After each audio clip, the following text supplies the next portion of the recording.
I was struggling with depression, I just thought I was a lazy inbuilt person. And that isn't the case. Actually, I just felt so low. I had so many negative thoughts. I was tired that acted as a barrier towards me doing anything. I wasn't a lazy person. I was just tired and bogged down with my mental health.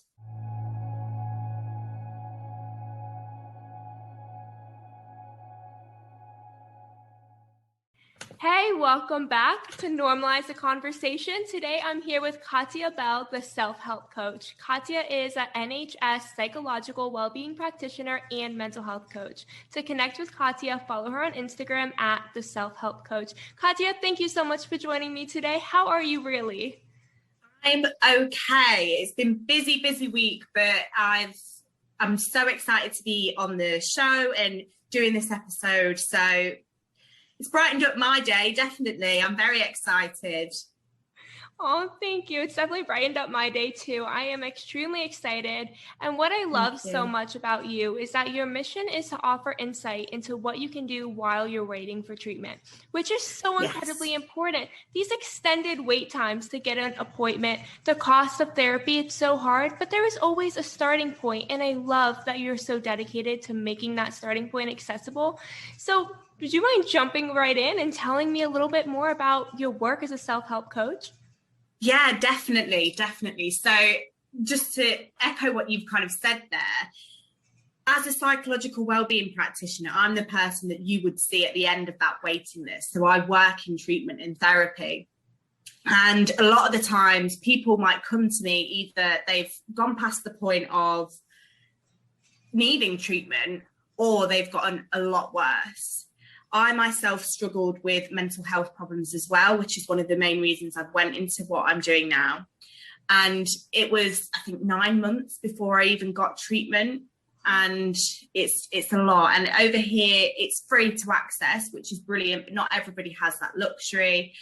And because of the wait times, more people are going on medication, which if people need it, that's fine. But if they got treatment more quickly, I'm not sure as many people would be on the medication, which again, there's no judgment around it. It works for some people, but it's something that could be avoided if you were able to access that support immediately, maybe. So it became an idea of mine when I became a therapist and reflected on how much I do with clients that they could actually do themselves. And it's important to recognize that self-help will never replace treatment. You know, it is something that you do need. It's really helpful, but you can make the steps up the ladder while you're waiting and soften, take the edge off things and start learning before you've even started that appointment. There are things that you can do by yourself and learn by yourself. So that's what I think the beauty of self-help is, because if you think about an iceberg, okay, that's your well-being. At the top of the iceberg is your symptoms that you can manage. And below the iceberg is things that therapy would treat, let's say. At least you could make a start at the top of the iceberg before working your way down into the bottom when you get to therapy. Because they always start at the top of the iceberg anyway when you get to therapy. It's just getting down to the bottom. So if you can do that yourself, your well-being is going to get better. When you actually get to therapy, it's going to be a lot easier for you. So my page is all about educating people on what those things are that they can do. What are the things around anxiety and depression, psychoeducation, and just some simple techniques that can really help to take the edge off. First of all, that analogy was amazing. Can we just take a minute to Thanks.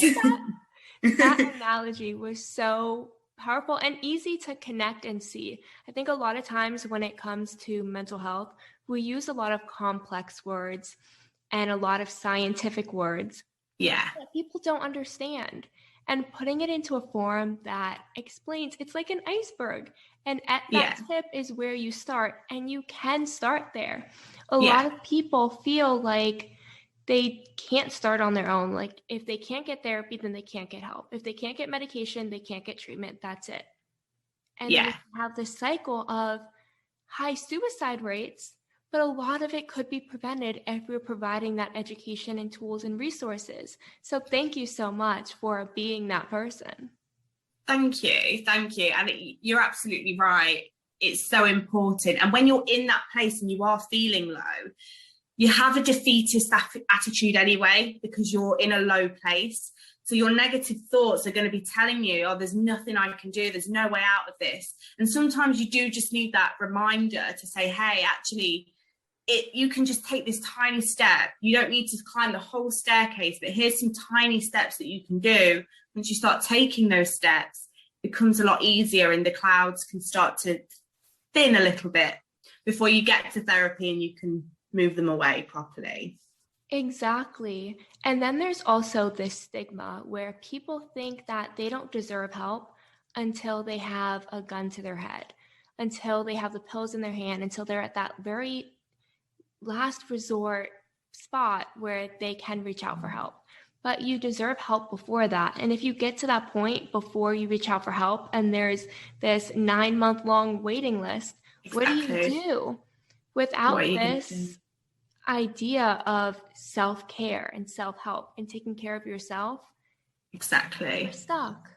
Exactly. It should be, in my opinion, taught in schools. It should be part of the curriculum, because the most important relationship you can have with yourself is your well-being, taking care of your well-being. Otherwise, you know, what's the point? The floor's going to come from underneath you. And like you say, if you're at a point where you're already suicidal and that's the point you realise you need help, and then you've got a long waiting list, then you're playing Russian roulette with your life there, you know, and that's a really scary thing. So it's important to recognise that you don't need to wait until that point. If you're noticing signs and symptoms of anxiety or depression, it doesn't mean that you're crazy. It doesn't mean that, you know, you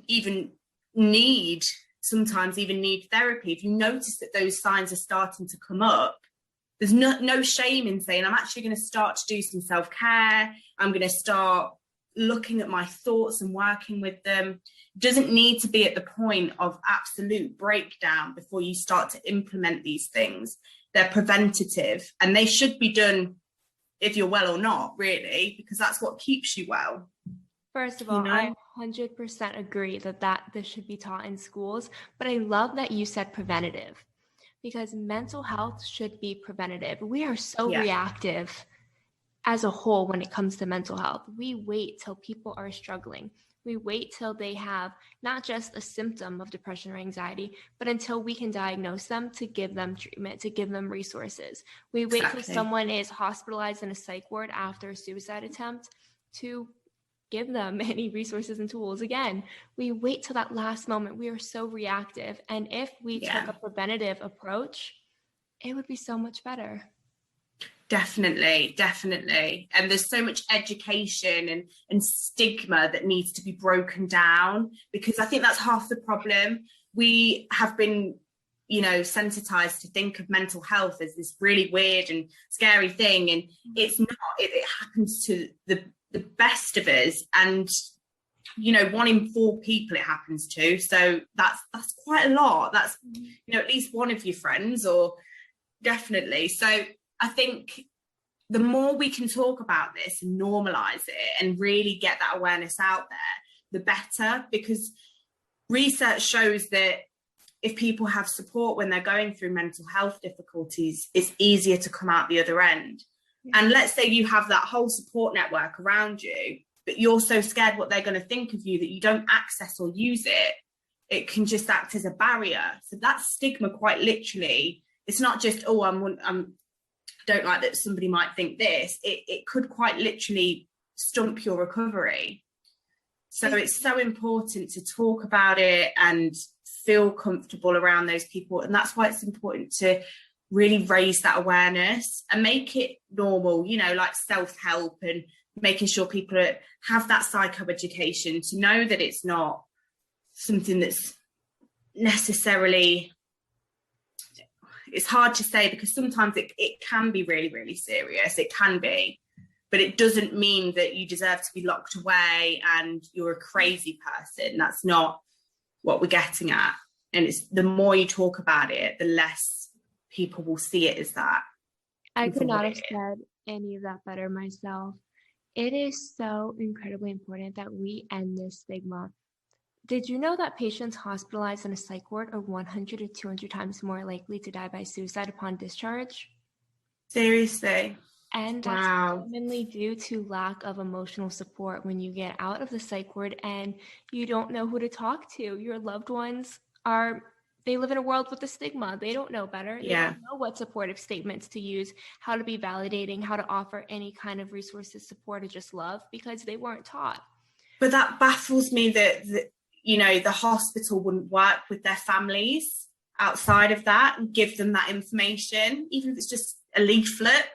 Because even not only that, they will need support themselves for having to support somebody with. And it's important that you have somebody to talk to and have that education. So they must feel, I don't know how to help my loved one, and then that could have a knock-on effect. But it's right. It's the simple things that can be done that can prevent these things, like teaching in schools and talking to family and support networks. Definitely. That's a really scary statistic, that what we are using to treat these people is what is killing them. Exactly. Essentially. That's horrible. It is, and it breaks my heart because it's something that's so easy to correct. It is not that hard, like you said, to provide a leaflet to go home with, for them to share with their loved ones.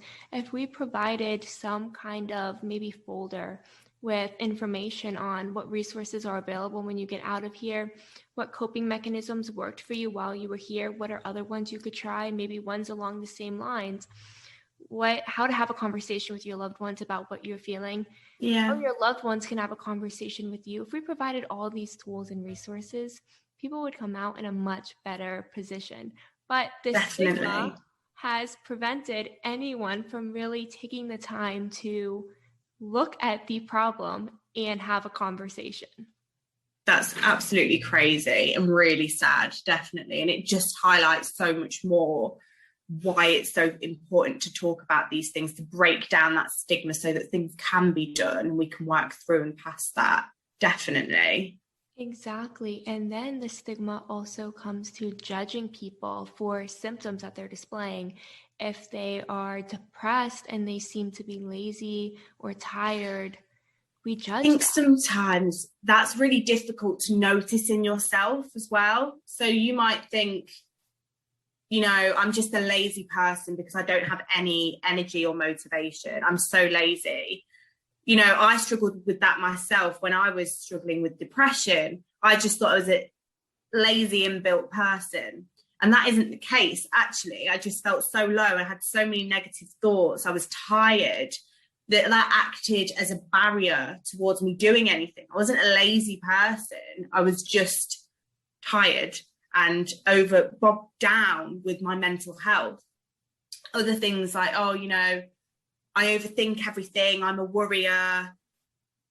You've got, that's a symptom of anxiety, and you're labeling yourself these negative connotations of things, whereas actually it's just a symptom, and symptoms can be managed and improved even with self-help. So you're not lazy, you're not, a worrier, you're not an overthinker, you're not oversensitive. It's just a symptom, and symptoms can be worked and improved on. You just need to know how. And I think I always say to people that therapy itself it's like being stuck in a maze, okay? You're in a maze of horrible mental health, and you're trying every turn and hitting a dead end, trying to get out of this maze. Therapy is just giving you a map and holding your hand, taking you out of the maze. Self-help can get you quite a lot of the way there, and actually sometimes self-help can be enough. But why wait until you are so far in the maze that it's built so much around you that it's just going on for acres and acres, when you could start to make your way through the maze and there's less of a journey to go. It's just understanding that how. You know what you need to do, you just don't know how to do it.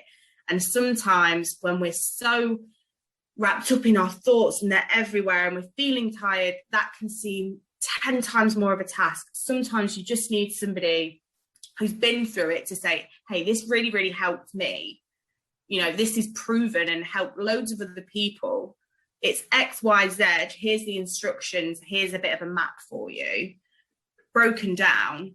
And that can really, really help people to make some progress. Okay, again with the analogies. With these analogies. Yes, therapy is a guide, like you said. It's support, but it's not the work. You do the work. And you can start the work before you see a therapist. Yeah. When you see the symptoms, that doesn't mean something is wrong with you. And we, like you said, we take it and we label ourselves. And that again comes from that stigma of society and what they've taught us, that if you're laying in bed because you can't get up because you were severely depressed, then you're lazy. Yeah. Then you don't care. Then you just want handouts. Instead of trying to provide you the support and resources that you need so that you can get up out of bed and move forward with your life in whichever direction you choose. Exactly. And I think that's half the battle as well, because if you imagine thinking to yourself, God, I'm so lazy, like I must be lazy, I just want an easy way in life, your self-esteem is going to take even more of a hammering. And that low mood cycle is just going to keep on feeding and keep on going. Whereas if you can recognize that, okay, I'm feeling extra tired today, I don't really feel like doing anything, but I know that that's a symptom and something that I can manage, rather than saying, I'm really lazy, I don't care enough to do anything. That inner dialogue is going to go a lot better. We're not going to be feeding the cycle of low mood even more. We're just taking a more objective view and stopping the cycle in its tracks and thinking, what's in my toolbox that I can do to help this? And that's what self-help is. Self-help is giving you those tools in your toolbox to break that cycle. Exactly. And like you said, when we're labeling ourselves with all these negative words that make us feel bad, we're destroying our self-esteem. And when your self-esteem is destroyed, you are at higher risk for depression, for anxiety, for substance abuse. Yes. For relationships. There's so much that comes along with it. And if we don't self-help, if we don't help ourselves, if we don't learn how to help ourselves, it can be so devastating. But like you said previously as well, that a lot of people just don't know how to do it, how to help themselves. They know what they need to do, but they don't know how. Where do I start? So if somebody came to you and was experiencing anxiety or depression or symptoms of anxiety or depression, what would you say is the first step that you would offer them? The first step is knowing exactly, I guess, what it is that the symptoms are. If it's that they have a lack of motivation, it would be, okay, usually we get stuck in a lack of motivation because we're actually withdrawing from activity. We get tired, we think, oh, I can't be bothered, I'm not going to be able to finish it anyway, I just don't want to, and then we don't do it. Then we have an initial period of relief because we haven't done it, and that is what reinforces that cycle in the long term. Because in the short term, it works, it's effective, we don't have to do it anymore. We're like, okay, I'm in my comfort zone. But in the long term, we have those, I'm lazy, I don't feel good, people are going to think that I'm a letdown, all of those negative thoughts. And then the cycle feeds in. And how I would say breaking that cycle is you figure out, just in a really quick way of putting this, you figure out what is missing in the balance of your life, because actually activities are what make us feel good about ourselves. Whether it be, okay, I did the laundry today, that's a really great feeling of achievement. Or, I saw my friends, that was really pleasurable. Or, I managed to do a lot of work today at work, did really well, things like that. But what happens is when we withdraw from them and start feeling bad about them, we build a negative association with them because we've been avoiding it. So we need to slowly introduce them back into our routine. And how we do that is by writing down what we need to implement, but doing it in a way that's completely broken down, looking at where our activities are at the moment. So I would say, think about how active you are, because if you put too much into your diary at once and say, okay, right, brilliant, I'm going to feel a lot better, I'm going to do all of these things. If you're not used to it, activity level wise, you will burn out, you will boom and bust. So you'll do too much and then you'll be knackered, and then the negative associations cemented, if that makes sense. So what we want to do is do it very slowly, reintroduce activity very slowly, bit by bit, week by week, in different areas. So whether it be a pleasurable activity, something for achievement, self-care activities are really important, and they're usually what goes away first when we're depressed. So it's about looking at activity and doing it in a way that's manageable, but also looking at our thoughts and recognizing that when we are feeling low, they can follow patterns that aren't healthy for us, and learning how to challenge that. And there's a lot on my page about how to do that. There are so many things, but that one is the most important, I would say, in terms of depression. For anxiety, there's lots of relaxation techniques because it can be very physical, but also there is something called worry management. Lots of what if worries, so hypothetical worries about the future, tend to drive that anxiety cycle. So learning how to manage those worries can be very, very helpful. That's the prevention. And the treatment, I guess, would be once you have that anxiety response, you can do the relaxation and breathing techniques to calm down those physical aspects of anxiety. But you can learn to manage the thought processes as well. Does that make sense? Yes, and this is so helpful because, first of all, that list you said, when you're like, I want to feel better and I'm going to put so much on my list and try to knock it all off, and this is going to make me feel good. We're all guilty of that. We're all guilty of giving ourselves way too much to do because we think it's going to make us feel good. And when we cannot check off that many things off our list, we feel so bad and we just continue this cycle. And Definitely. That's normal to go through that cycle, but you don't have to. You can make a list that works for you, that's reasonable with what you're going through. And I love that you break down the activities by achievement, I forgot what the other one was. So it's routine, pleasurable, and necessary tasks. Those are the 3 tasks we need a balance of in order. And if that goes off balance, that's when we start to slip. So if you're doing too much of one, if you've got too much work on, we've got too much necessary, and we're neglecting our pleasurable side, that's going to cause, if you think of it like a ship that's put into 3 categories, if you have one that's off level, your ship's going to sink. So you need to have a look at, maybe do a baseline diary of your activity and think, oh gosh, I'm doing a lot more of this than that. How can I level that out? Can I take some things away? Do I need to reintroduce some more things? And if I do, how can I do it in a way that's really helpful to me? So I would say, think what you need to reintroduce, or things that you might even want to try and haven't ever done before even. But think about it in breaking it into categories. So easy, medium, difficult, and then start with the easy column and just do 1 a week. And eventually your motivation levels will build up and your activity levels will build up. What people don't understand a lot of the time is that it's action before motivation.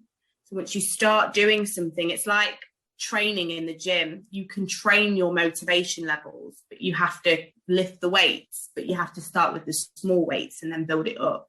It's the same with activity. It's the same with motivation. So if you go straight in for those, really, really heavy weights, you're just not going to be able to do it. You'll probably hurt yourself. It's the same thing with activity, and it's the same thing with motivation. Really breaking it down and building it back up again. Exactly. I love that connection to the gym and motivation. Yeah. These analogies, I'm telling you. I think a lot of times people feel like they just have to be motivated. And why is everyone around me so motivated and so driven and so determined? And why are they able to achieve all these things and I can't? So much pressure, isn't there? There's so much pressure. And we just live in such a fast-paced society, even with, COVID and everything that's gone on. It's pressure, and it's compare and despair, isn't it? Everybody around us, we're thinking, why can't we be like that? And, why can't I be like that person? Whereas actually we just need to focus on ourselves and what we can do to make ourselves happier. Because I think that when you work on your well-being first, other things can follow. Yeah. Ultimately, the goal in life is to be happier, right? So have a good well-being, because you can be rich, you can have 500 businesses and be the most successful person in the world, but if you're really miserable and don't know how to manage that well-being, then what's the point? It's about taking a step back and thinking, what are my priorities in life? What do I want to be? And alleviating that pressure a little bit and being compassionate with yourself. I think self-compassion is something that we're all guilty of lacking sometimes. We're human, but it's something that we need to be conscious of. So when we catch ourselves being a bully to ourselves and saying, why aren't you like this person? Or how come you've not done this today? You're lazy, you're this. When you catch that, think about, what would I say to my best friend? Would I say that to my best friend? No. So what can I say that's different? Okay, maybe that's a symptom. What can I do with what's in my toolbox? And it's the same sort of thing. Sometimes I literally speak to myself and I'm there going, it's all right, babe. Everything's going to be okay. And I probably sound daft. Like, if people could hear my thoughts out loud, sometimes it just sounds like an angel and a devil sometimes. But you need that angel there, otherwise it's all devil, and it wins, Exactly. And something I always say is talk to yourself like you would talk to your friend. So if your friend came to you and was saying, I feel worthless, I feel like I cannot compete and keep up with everyone around me, I'm just so exhausted, what advice would you say? Would you look at your friend and be like, you're right, you're worthless, you're terrible, exactly, you deserve to feel this way, if this is your fault? Or would you say, you're not worthless, you don't deserve to feel this way, and yes, we all compare ourselves to each other, but you are not someone else. Yeah. You're judging like your starting point based on someone else's halfway point. Exactly. It's all relative. Exactly. It is all relative. Definitely. I like that. You're judging somebody's, your starting point on somebody's halfway. You're absolutely right. And it's so important to recognize that it is all relative. And there is something special about you that person might not have, but they have their own special thing. We're all different, and we all have the ability to do certain things, but just at different points. And when we're ready to, I think, definitely. Exactly. And a lot of times we're comparing ourselves to everyone else around us without realizing that other people are comparing themselves to us. Yeah, exactly. We live it. It's our inner bully, isn't it? We don't allow ourselves to think that way. We have a negative bias in our thinking sometimes, and that's because our brain is literally trained to seek out threats rather than reward, I guess. So it's understandable to some degree, but the more we're conscious of that, the more we can shift that balance. Exactly. And it's so important that we shift that balance. So if someone came to you and said, I'm having all these negative thoughts and I don't know how to shift them, how would you recommend them going about that? I would say have a think about how true they are. But first, they need to know what those negative thoughts are. So practicing that first, because we don't usually sit back and look at our thoughts. That could be a process in itself. So just writing down, I'm noticing that I'm having a negative thought. What is that? So writing that down and then thinking, is this a negative thinking style? So am I catastrophizing? So going to the worst case scenario. Is this a negative filter? So am I disregarding the positives and only focusing on the negatives? Lots of unhelpful thinking styles that our thoughts can fall into. Then what I would encourage them to do is look at the facts of the situation, not our opinions, and look at the for and against, factual evidence for that thought. Because what you would want to do is get a rational view of a situation. You don't want to be overly positive, but you don't want to be overly negative. We want to have a rational view.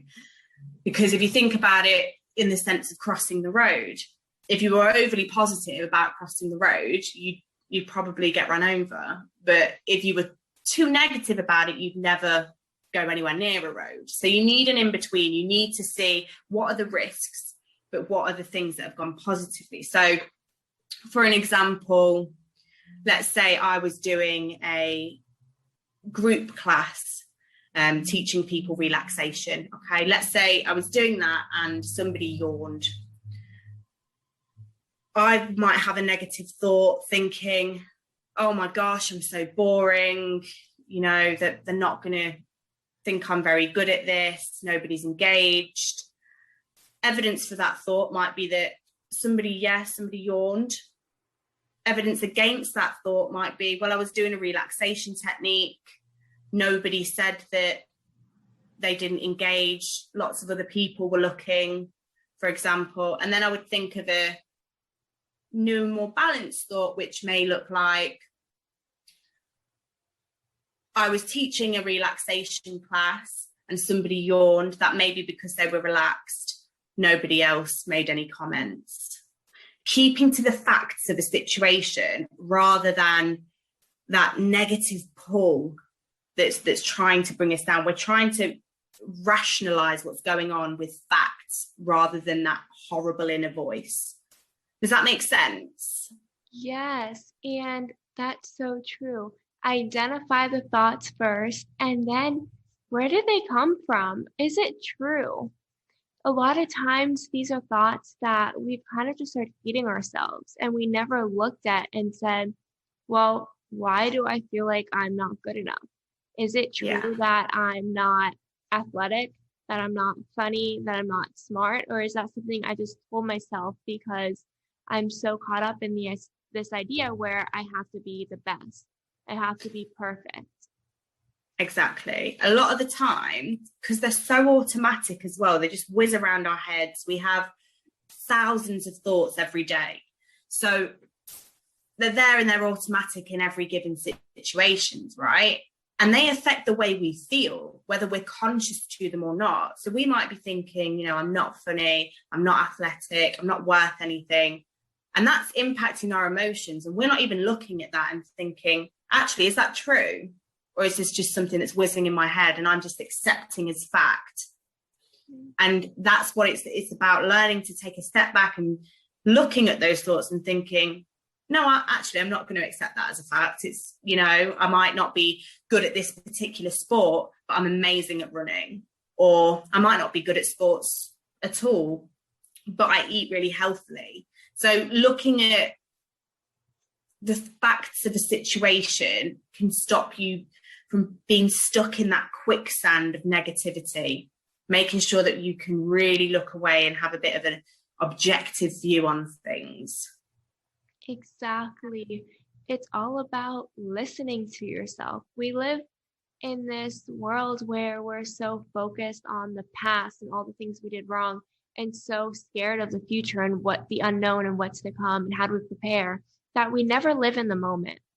Yeah. And if we lived in the moment and we listened to ourselves and what we're thinking and what we're feeling, a lot of times we can catch those symptoms, those early warning signs, and be able to start self-help or start treatment at a time that's actually helpful, because it'll be preventative instead of waiting until it has consumed us and we don't know who we are. Exactly. And that's such a good point. Being present and in the moment.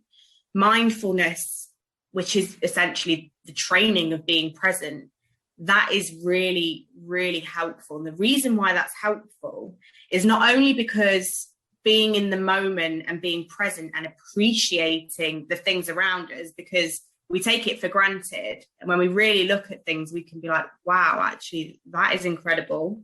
So that it gives us gratitude. But what it also gives us is training our attention to something other than what's going on in our mind.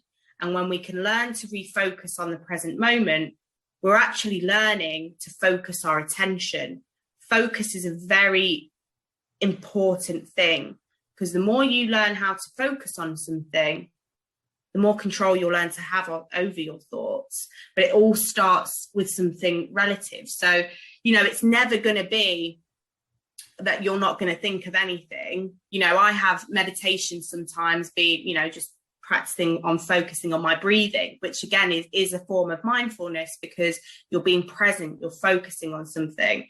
My mind wanders to the shopping, it wanders to what happened, yesterday at work, what might happen later. But every time it wanders, I just gradually and nicely bring it back without judgment.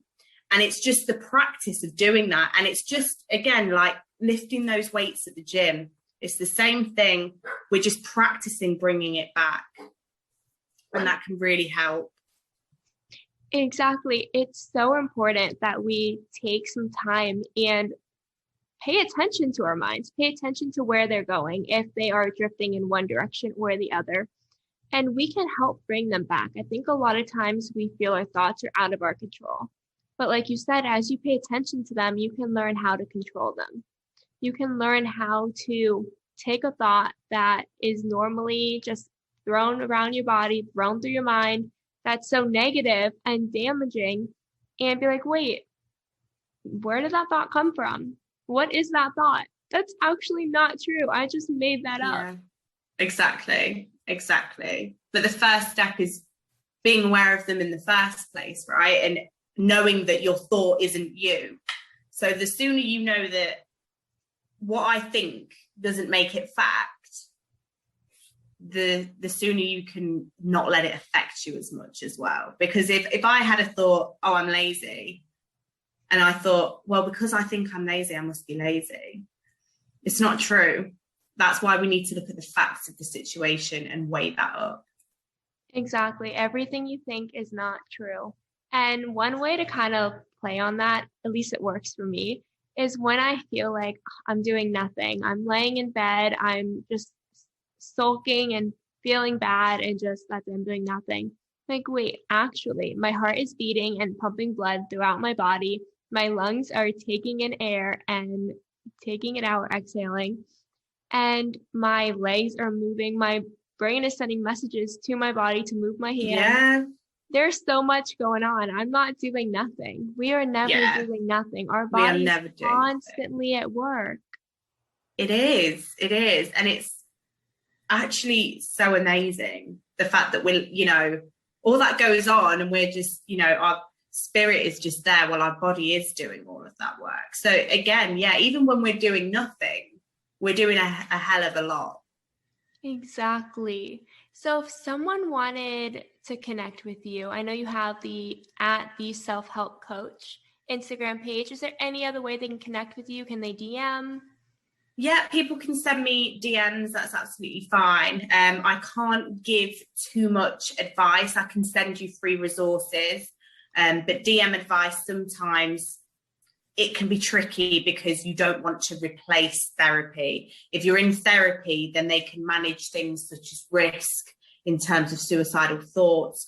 Whereas if you're giving that advice outside of a therapy session, outside of a resource, that can be a little bit tricky sometimes. But I would always, talk to people. I love connecting with people. I would never ignore somebody. It would just be about saying, sorry about your problem. Here's a really good resource that you can read and it will help you, or refer to X post, if that makes sense. But I am actually a mental health coach as well. So if you did want to book in some sessions with myself, that will be coming available very soon. That is amazing. And I love that you offer resources. A lot of people offer advice in the DMs or just some support and validation, but having actual tangible resources is so important because you don't always know where to start. Exactly. These resources. I'm just definitely so thankful for the work you do, and so thankful that you joined me today. You are absolutely amazing. Thank you. And thank you for inviting me. I think you're very amazing as well. So that's brilliant.